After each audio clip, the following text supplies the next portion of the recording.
Hai kamu. Oke, so untuk video kali ini saya akan menceritakan mengenai pengalaman saya akan main. Oke. Before that, saya mau memohon maaf jika kamu orang dengar bunyi suara-suara kartun ataupun bunyi suara budak-budak. Sebab sekarang saya ada dengan anak buah saya, sebab saya tengah jaga dia. Jadi saya terpaksa bawa dia pergi sini lah macam tu. Untuk cerita seram kali ini, cerita seram daripada subscriber lah, dia ada DM saya. Dan dia ni macam dia cakap dia mau cerita lah dia punya pengalaman seram, which is di asrama juga. Subscriber ni dia dari Sabah, and then dia suruh hide nama dia, but it's okay. So saya akan cerita. Memandangkan cerita dia ni panjang, jadi saya akan membaca sambil saya bercerita. So saya harap okay lah untuk kamu orang. Sorry ya kalau dengar bunyi hujan, so sekarang sedang hujan di kampung saya. Hai Susan, ni saya pun mau share saya punya cerita seram. Tapi jangan bagi tengok nama saya ya. Saya ni adalah seorang subscriber dari Sabah. So kalau ada bahasa yang kamu orang tidak paham, saya memohon maaf. Please, it's okay, kami paham. Cerita dia macam ni. Time tu saya form 2. Saya tinggal di asrama. Lepas pulang dari private study tu, saya dengan kawan saya yang bernama Amber bermain berkejar-kejar sambil balik ke hostel. Hostel ni is asrama, okay? Sepanjang perjalanan tu, kami berkejar-kejaran sambil ketawa-ketawa. Macam diorang dua ni bermain lah. Sampai kan ada pengawas yang memarahi kami kerana terlampau bising. Tapi disebabkan kami berdua ini agak degil, jadi kami tidak mempedulikan kata-kata pengawas tersebut dan hanya terus bermain sambil berlari. Boy, degil kawan. Sampai saja di hostel tu, kami pun masih juga ketawa-ketawa. Sikit je benda lucu pun kami ketawa sambil-sambil makan mie Maggi kari mentah. Okey, ini memang hostel sangat ni. Dekat mau jam 10 tu, kami berdua pergi washing place untuk cuci muka dan bersih gigi. Disebabkan jam 10 washing place mesti clear dan lampu bilik juga mesti harus dipadamkan.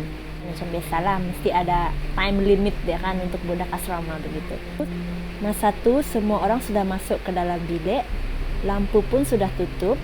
Cuma ketua asrama sahaja yang masih berlegar-legar di luar. Akan tetapi, ketua-ketua asrama tersebut mengawas di bahagian asrama senior. Kami dua ni pula berada di asrama junior. Disebabkan kami ni degil-degil, jadi kami masih berani untuk berada di luar, biarpun sudah ditegur oleh ketua asrama tersebut. Time bersih gigi tu pun sempat lagi kami main kejar-kejaran di washing place tu sambil main sembur-sembur air. Amboi, nakal juga kamu dua ni. Entahlah kenapa malam tu kami berdua happy betul-betul. Sedang best kami ketawa tu, tiba-tiba ada bunyi sesuatu jatuh ke dalam kolah ataupun tangki air yang berdekatan. Tangki air ni kalau kamu orang mau tahu, dia macam ada, kami orang pun ada juga di hostel kami orang, di mana dia macam segi empat. Dia macam kolah tangki air segi empat. And then kami orang akan isi air dalam tu, and then kalau mandi kami orang akan beramai-ramai mandi tepi-tepi tu, macam kolah tu untuk menakung air lah begitu. Kuat betul bunyi dia, macam benda yang besar jatuh di dalam sana. Otomatik kami berdua berhenti ketawa dan berpandangan. Saya dan kawan saya ni mengambil keputusan untuk pergi melihat di dalam tangki tersebut, sebab kami mahu tahu apakah benda yang jatuh di dalam tangki sebentar tadi. Tapi sesudah kami melihat tangki itu, peliknya tidak ada apa-apa yang aneh di sana. Air di dalam itu pun cool dan tenang sahaja. Disebabkan itu, kami masih tidak peduli dan menyambung semula ketawa-ketawa sampailah kami habis berus gigi. Apa juga yang diketawakan kamu orang sebenarnya? Saya tidak paham. Ketawakan gigi masing-masing kali. Setelah habis berus gigi, kami pun masuk ke bilik dan tidur seperti biasa. Okey, time tepat jam 3 pagi, saya masih ingat lagi sebab saya memang elit dengan jam kalau tersedar tengah malam. Si Amber, kawan saya tadi, dia kasih bangun saya bah. Dia rupa-rupanya dia minta teman pergi ke toilet. Saya sakit perut nih, mungkin sebab makan Maggi kari tadi kali, si Amber bilang. So, saya pun terpaksa jugalah menghantar si Amber ni turun ke toilet. Terpaksa, boy. Kebetulan time tu saya pun mau terkencing juga. Sampai di toilet, kami guna tandas yang bersebelahan. Okey, kamu orang tahu lah kan kalau tandas di asrama ni dia macam tandas awam tu banyak-banyak dan mungkin orang dua ni dan si Daya dengan si Amber ni guna tandas yang bersebelahan begitu. Time dalam tandas tu, si Amber cakap dengan saya, "Daya, saya mau pergi ambil air dekat tangki dulu ya. Tak ada air pula dalam tandas saya ni," si Amber bilang. Saya kata, "Okey." So, masa tu saya sajalah dalam tandas. Akan tetapi tiba-tiba saya pun berasa ingin berak juga. Alang-alang sudah dalam toilet, berak sajalah. Sementara juga saya tunggu kawan saya tadi bah. Tiba-tiba saya mendengar bunyi pintu tandas kawan saya tadi ditutup. So saya pikir dia sudah masuk balik dalam tandas selepas mengambil air di tangki. Masa tu suasana senyap sahaja. And entah kenapa saya merasakan macam ada orang memperhatikan saya. Untuk memastikan si Amber sudah ada di dalam tandas, saya pun memberanikan diri untuk bercakap. Amber, kamu masih lama kah? Saya tanya. Bilang si Amber. Jawapan yang sangat ringkas sahaja. Saya sudah nih, saya tunggu kamu di washing place ya, saya kata. Jawab si Amber. Disebabkan saya annoying dengan jawaban si Amber, saya pun sempat lagi membebel. Dalam masa yang sama, saya ingin membuang perasaan takut saya. Sejak kamu nih, saya tinggal kamu nanti baru kamu tahu, saya marah si Amber.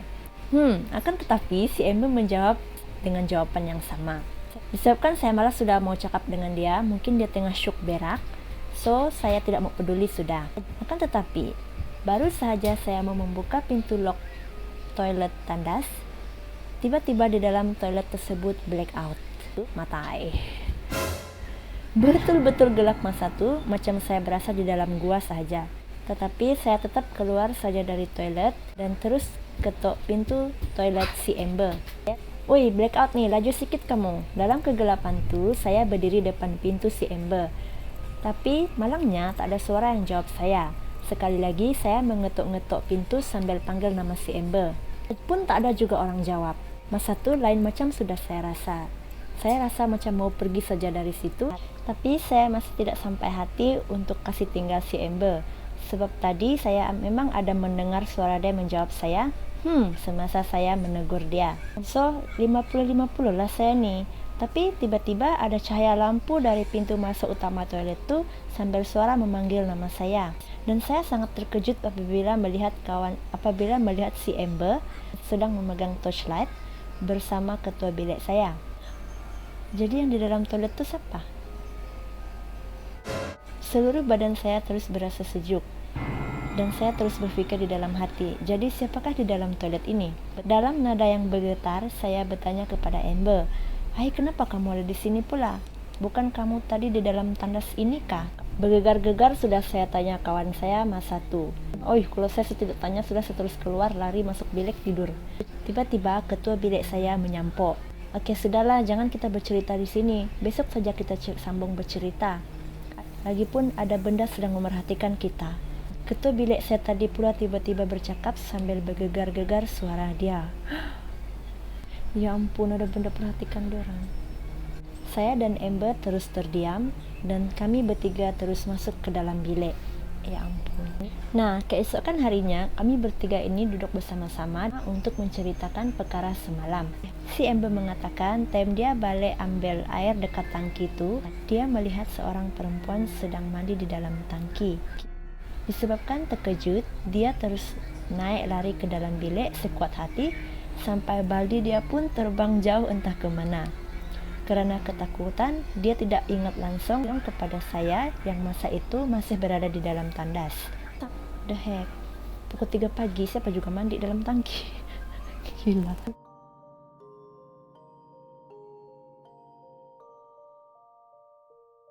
Setelah menceritakan segalanya kepada ketua bilik saya berkeputusan untuk turun ke bawah dan mencari saya yang masih tertinggal di dalam toilet. Gila, tertinggal di toilet. Dan ini pula cerita dari ketua bilik saya. Setelah kami bertiga berjumpa di dalam toilet, ketua bilik saya mengatakan bahwa di dalam samar-samar cahaya torchlight tu, dia melihat seorang perempuan tinggi berambut panjang sedang memerhatikan kami bertiga di depan pintu toilet si Amber tadi.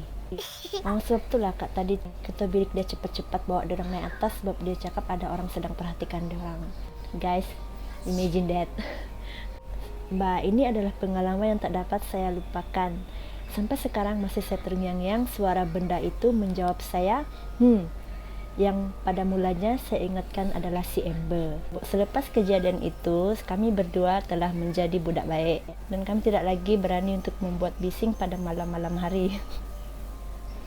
Apapun di sini, pengajaran dia adalah Kalau kamu orang ditegur oleh pengawas ataupun wadan ataupun kawan-kawan kamu orang ataupun senior, sebenarnya dia orang tuh ada maksud yang baik lah sebenarnya.